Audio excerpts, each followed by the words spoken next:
Striker kita salah satu striker, tapi ya perlu waktu.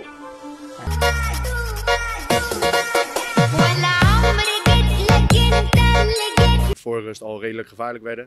En in de tweede helft doorgepakt en uiteindelijk maak je er gewoon nog 4. Okay, so hello everybody in Indonesia. This is Indonesian Team FIFA World Cup Qualifier 2026. Sama-sama satu tim, all together all the time.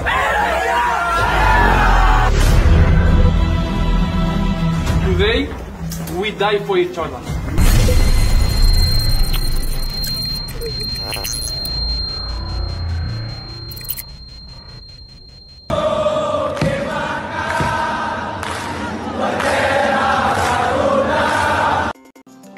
Jawaban Erick Thohir soal banyaknya pemain naturalisasi di Timnas Indonesia.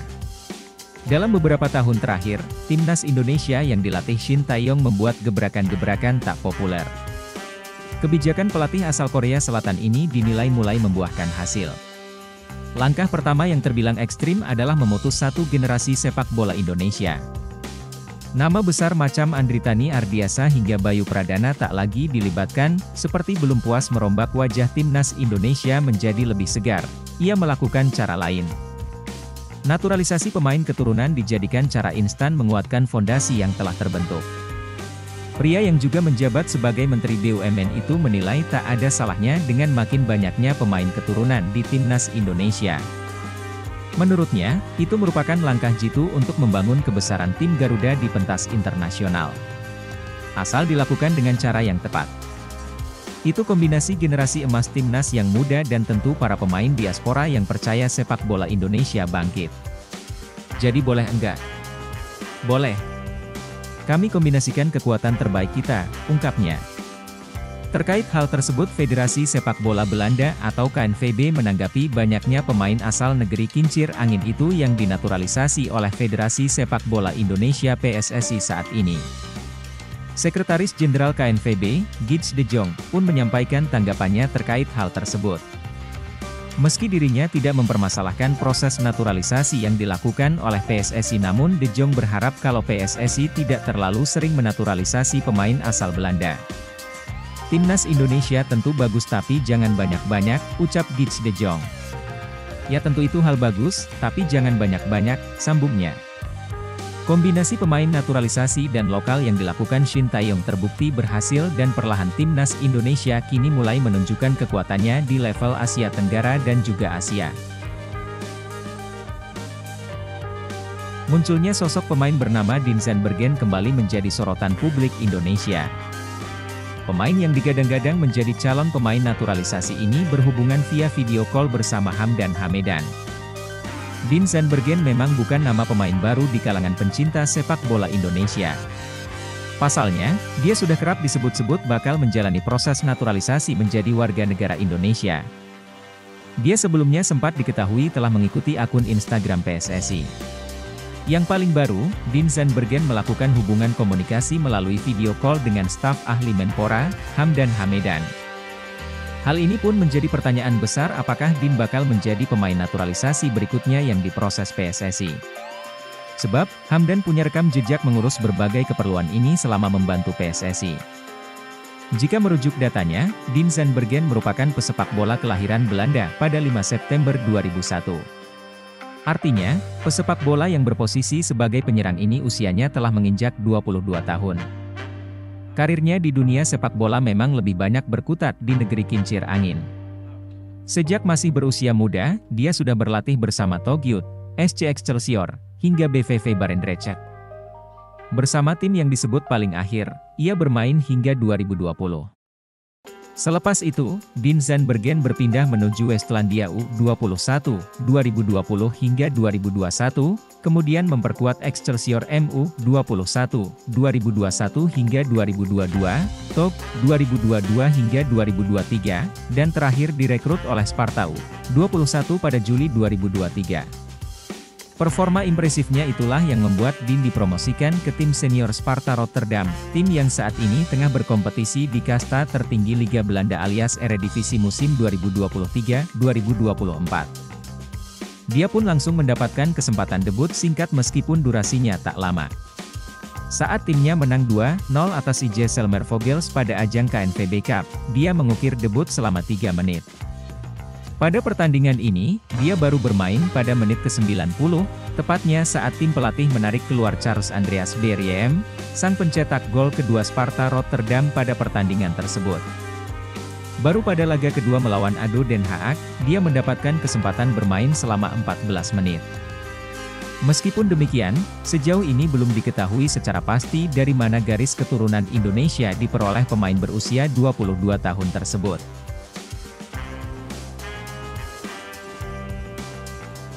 Wasit Nasrullo Kabirov mendadak menjadi buah bibir setelah laga Qatar versus Indonesia pada fase grup Piala Asia U23 2024. Berikut profil Nasrullo Kabirov yang memimpin laga Qatar versus Indonesia di Piala Asia U23 2024. Wasit 38 tahun asal Tajikistan itu menjadi sorotan lantaran keputusan-keputusan yang merugikan timnas Indonesia U23.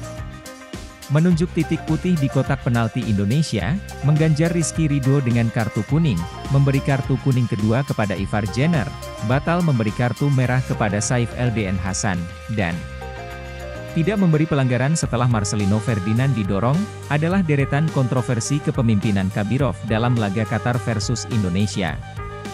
Timnas Indonesia U23 mendapatkan start yang kurang bagus di Piala Asia U23 2024. Skuad Garuda harus menelan kekalahan di pertandingan pertama.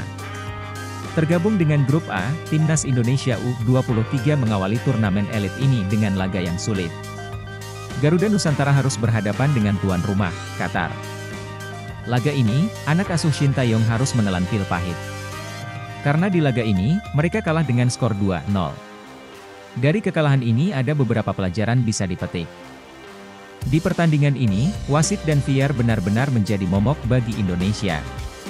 Ada beberapa keputusan yang membuat skuad Garuda dirugikan. Keputusan VAR pertama yang merugikan Indonesia adalah insiden penalti di akhir babak pertama.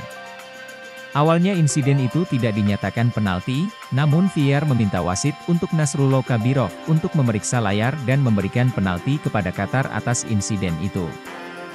Kerugian kedua yang diberikan wasit kepada Indonesia di laga ini adalah kartu merah Ivar Jenner di awal babak kedua.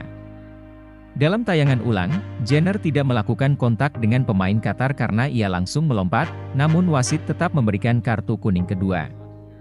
Dalam insiden ini, wasit sama sekali tidak mengecek VAR. Kerugian Indonesia dari VAR adalah kartu merah Ramadan Sananta.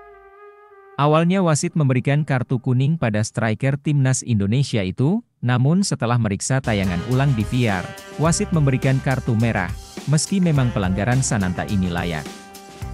Mendapatkan kartu merah karena ia terlihat menginjak kaki lawan. Ganasnya Sydney Van Hooijdonk, penyerang yang ramai disebut bakal perkuat timnas Indonesia asuhan Shin Tae-yong, yang malang melintang di benua Eropa. Mulai dari klubnya Tom Haye, Bologna FC hingga sekarang ke Premier League Norwich City Inggris. Sydney Van Hooijdonk, penyerang yang ramai disebut bakal memperkuat timnas Indonesia akan diulas Okezone. Sydney Van Hooijdonk merupakan anak dari pesepak bola legenda asal Belanda, Pierre Van Hooijdonk, yang memiliki darah Indonesia tepatnya dari Maluku. Sydney Van Hooijdonk yang kini berusia 23 tahun merupakan pesepak bola berkualitas. Ia tercatat 58 kali mentas di kasta teratas Liga Belanda, Eredivisie, dengan 22 gol. Semua 22 gol itu dicetak Sydney Van Hooijdonk bersama SC Heerenveen, yang sekarang di Norwich City Liga Inggris. Musim terbaik Sydney Van Hooijdonk tersaji pada musim 2022 hingga 2022, yang mana ia mengemas 16 gol dari 33 penampilan bersama SC Heerenveen di Liga Belanda 2022-2023, yang sekarang ke Liga Inggris. Performa Sydney Van Hooijdonk membuatnya ditarik kembali sang klub aslinya, Bologna, dan hijrah ke Norwich City Liga Inggris. Di musim bersama Bologna, Sidney Van Hooijdonk mencatatkan 8 penampilan di semua kompetisi bareng Bologna dengan koleksi 1 gol. Sidney Van Hooijdonk juga memiliki 2 caps bersama timnas Belanda U21 yang mana itu membuktikan pemain yang satu ini bukanlah pesepak bola sembarangan. Lantas, dari mana isu Sidney Van Hooijdonk bakal dinaturalisasi menjadi warga negara Indonesia, WNI? Banyak akun fanbase sepak bola Indonesia yang menyebut Sidney Van Hooijdonk sebagai sosok yang dimaksud Hamdan Hamedan. Sampai-sampai, salah satu netizen bertanya rumor di atas kepada akun media sosial yang dikenal kredibel membahas pemain keturunan plus dekat dengan orang dalam PSSI, FT_IDN. Land, benarkah stiker Norwich City, Sidney Van Hooijdonk itu keturunan Indonesia? Inikah pemain yang dimaksud sama Pak Hamdan di acara bareng Bung Towel kemarin? Tanya akun Wong_kaku kepada FT_IDN. Secara tidak langsung, FT_IDN membantah kabar tersebut. Kenapa orang-orang nebak itu, pemain keturunan grade A yang dimaksud Hamdan, Sidney Van Hooijdonk? Apa karena nebak dari endorse konyol akun fanpage bola, tulis FT_IDN. Jika merujuk lagi kepada ucapan Hamdan Hamedan, pemain yang menyatakan kesiapan memperkuat timnas Indonesia berasal dari salah satu klub terdunia, dan Norwich City tak menyandang status itu. Ketua Umum PSSI, Erick Thohir, membenarkan bahwa ada 2 pemain keturunan yang akan mengurus proses naturalisasi untuk memperkuat timnas Indonesia. Akan tetapi, Erick Thohir belum bisa membeberkan secara gamblang identitas dari kedua nama tersebut. Seperti rangkaian proses naturalisasi sebelumnya, sosok itu akan diumumkan ke publik saat bertemu secara langsung dengan Erick Thohir di Indonesia.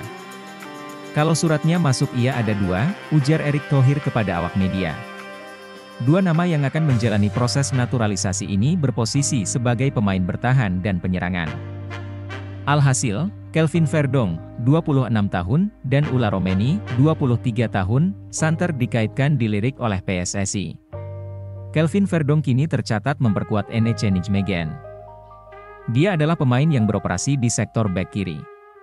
Tercatat, Kelvin Verdonk tampil sebanyak 28 pertandingan dengan koleksi 2 gol dan 2 assist di Eredivisie 2023-2024. Sementara Ulla Romeni berseragam FC Utrecht. Berposisi sebagai penyerang, Ulla Romeni mengemas 1 gol dari 13 pertandingan Eredivisie 2023-2024. Belakangan ini, Ulla Romeni harus menepi karena cedera. Kelvin, selama saya belum bisa komen, kalau saya selalu gitu, kecuali sudah salam dan foto, ujar Menteri BUMN itu. Kan nggak mungkin sebagai Erick Thohir yang punya reputasi internasional lalu. Tiba-tiba, berbicara, cuma berdasarkan gosip, saya nggak mau, tutur Erick Thohir. Karena belum salaman, belum bisa ngomong, tutup Erick Thohir. Sebelumnya, Kelvin maupun Romeni sudah memberikan sinyal bersedia memperkuat timnas Indonesia. Pemain berdarah Bali yang belum dilirik timnas Indonesia ini sukses bantu timnas Amerika Serikat tumbangkan Inggris. Kala itu Kohler tepatnya bermain untuk timnas Amerika Serikat U19. Sebagai informasi, Kohler merupakan pemain gelandang bertahan yang lahir di Campbell, California, Amerika Serikat pada 20 Mei 2005. Pesepak bola berusia 18 tahun itu pun besar di Amerika Serikat, termasuk karir sepak bolanya diawali di negeri Paman Sam tersebut. Menariknya, ada darah Indonesia, tepatnya dari Bali yang mengalir di tubuh Kohler. Menurut laporan Transfermarkt, nenek Kohler berasal dari Bali, sementara ayahnya justru berasal dari Jerman. Sehingga, Kohler yang saat ini sudah membela timnas Amerika Serikat U19, sejatinya masih berpeluang bermain untuk timnas Indonesia atau Jerman. Menurut regulasi yang tertuang pada Statuta FIFA, Kohler masih bisa membela timnas Indonesia dengan catatan tidak pernah main di timnas Amerika Senior. Kohler sejauh ini belum dipanggil ke tim senior Amerika Serikat. Kohler hanya baru dipanggil untuk timnas Amerika Serikat U19 saat melawan Maroko U20 dan Inggris U19 pada Maret 2024 lalu. Kohler sendiri dimainkan selama 18 menit saat timnas Amerika Serikat U19 menang 3-2 atas Inggris U19. Bermain sebagai gelandang bertahan, Kohler dinilai sebagai sosok pemain keturunan yang menjanjikan. Hanya saja, sejauh ini PSSI maupun pelatih timnas Indonesia, Shin Tae-yong belum memperlihatkan ketertarikan terhadap Kohler. Saat ini, Kohler tengah menimba ilmu di negara ayahnya, yakni di Jerman. Tepatnya Kohler tengah bermain untuk Werder Bremen II yang berkompetisi di kasta kelima Liga Jerman.